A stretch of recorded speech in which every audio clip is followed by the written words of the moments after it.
Vamos dar início a uma série de 2 entrevistas dos principais candidatos à presidência do OAB Seccional Maranhão. Hoje vamos conversar com o Tiago Dias, o advogado líder do Grupo Renovar.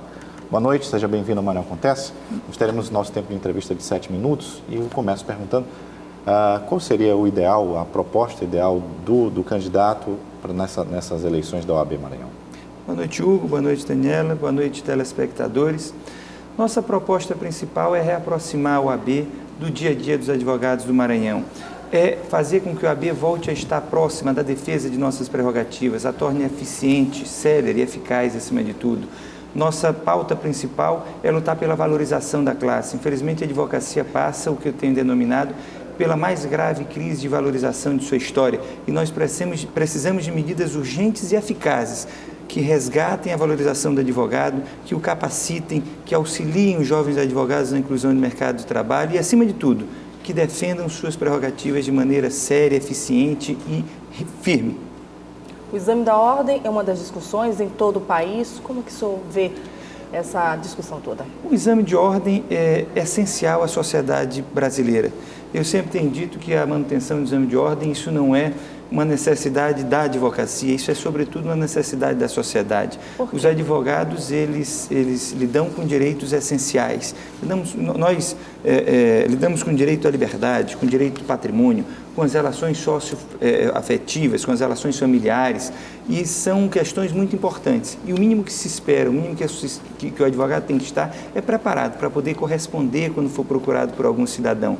Não é justo que a sociedade pague o preço por essa política governamental que se preocupou tanto em aumentar o número de cursos e tão pouco em verificar a qualidade desses cursos. Então, cabe ao OAB, efetivamente, garantir a qualidade do serviço prestado à sociedade brasileira.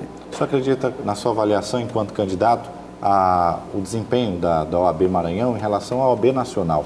Existe um alinhamento, existe um estreitamento, existe uma compreensão do trabalho que é feito aqui, um alinhamento do que é feito também na OAB Nacional?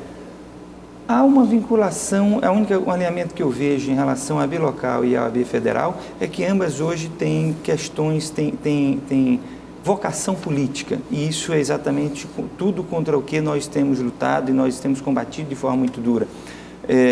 É senso comum que o OAB, o Conselho Federal, tem diversos interesses políticos com a questão do governo federal. Da mesma forma, o OAB local, hoje, infelizmente, padece de vícios de partidarismo, vícios de política, que não deveriam de forma alguma ocorrer. O OAB, historicamente, nesse país, é uma entidade de vanguarda na luta pelo Estado democrático, na luta pelas liberdades civis. Estivemos na frente na luta contra a ditadura, estivemos na frente na luta pelo impeachment em 92. Foi a OAB que deu exemplo de moralidade a este país há pouco tempo, quando entrou com ação direta de inconstitucionalidade, que acabou com o financiamento empresarial de campanha política. O Conselho Federal, por exemplo, tem encampado a reforma política democrática, que é uma reforma séria, uma reforma pautada em diminuição de gastos nas campanhas. Infelizmente, para você ter uma ideia, a OAB local, por exatamente questões políticas, não encampou esse projeto, tem deixado aí silente todo esse projeto político que Eduardo Cunha tem implantado, que eu acho que nivela pior, por mais baixo ainda, a política brasileira. Nós defendemos que a OAB precisa manter sua independência institucional a qualquer custo. A OAB é uma entidade de vanguarda de defesa da sociedade e precisa ser independente. Em todo o Brasil fala-se muito em discussão bastante ferrenha, inclusive em relação à corrupção. O que o senhor faria? E fala-se também, clama-se, em relação à transparência. O que o senhor faria, então, dentro desse segmento? A OAB é um órgão que deve dar exemplo. Nós cobramos de assembleias legislativas, câmaras municipais, prefeituras, portais de transparência. No entanto, a OAB do Maranhão usa aquele jargão, faço o que eu digo, não faço o que eu faço, porque a própria OAB do Maranhão sequer prestação de contas tem. Poderíamos seguir o exemplo do Piauí, que tem uma prestação de contas detalhada, poderíamos seguir o exemplo de alguns estados que têm portal de transparência, mas aqui, infelizmente, a única coisa que tem no site no OAB é um balancete contábil de meia folha de A4, onde é impossível saber, por exemplo, o telespectador, e me refiro especificamente aos colegas advogados, quanto foi pago no show dos Titãs, quanto foi pago no show da Preta Gil. Pergunto aos atuais gestores quanto está sendo gasto na caravana do CPC para tornar conhecida a candidata oficial. Nenhum desses dados nós sabemos. E a OAB deveria dar exemplo, é por isso que nós, da Chapa 2, do Renovar para Mudar, temos o compromisso de criar um portal de transparência assim que nós assumimos a gestão do OAB. Candidato, agora falando sobre a atuação do OAB no interior do Estado, qual a sua visão sobre essa situação e quais seriam suas propostas? O advogado do interior do Estado está, infelizmente, abandonado. Nós temos diversas propostas que eu acho que vão facilitar e melhorar a atuação do advogado que trabalha no interior. Por exemplo, a gente defende a criação do protocolo integrado, trabalhar junto ao Tribunal de Justiça para a criação do protocolo integrado, por meio do qual advogados que trabalham nas comarcas do interior possam dar entrada em qualquer prazo no Tribunal de Justiça diretamente na sua comarca, diretamente lá na cidade onde ele atua. Da mesma forma, nós defendemos, em relação às subseções do interior do Estado, a necessidade de que a OAB se torne mais presente, mais próxima. Por isso, nós defendemos que a Comissão de Prerrogativas tenha um membro de cada subseção da OAB e das principais comarcas do Estado, para que a informação chegue rápido à OAB. Nós defendemos uma gestão participativa. Uma gestão participativa e atuante pressupõe, primeiro, que a informação da dificuldade do advogado de cada lugar do Estado chegue com velocidade à OAB. E segundo, que a OAB tenha uma atuação e uma resposta também rápida. Por isso, a gente defende essa participação dos advogados da subseção na comissão e a profissionalização dessa comissão.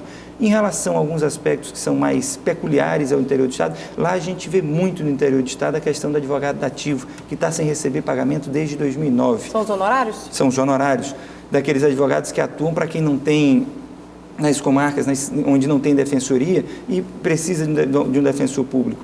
Então, o advogado atua por nomeação do juiz, infelizmente estão desde 2009 sem receber. E aí eu questiono os telespectadores, questiono os advogados dativos que têm valores a receber, questiono aqueles colegas que têm precatórios a receber. Infelizmente, nós temos lido em vários noticiários, em vários blogs, inclusive dessa cidade, que a candidata oficial possui um grau de subordinação e proximidade com o governo do Estado que é prejudicial ao OAB.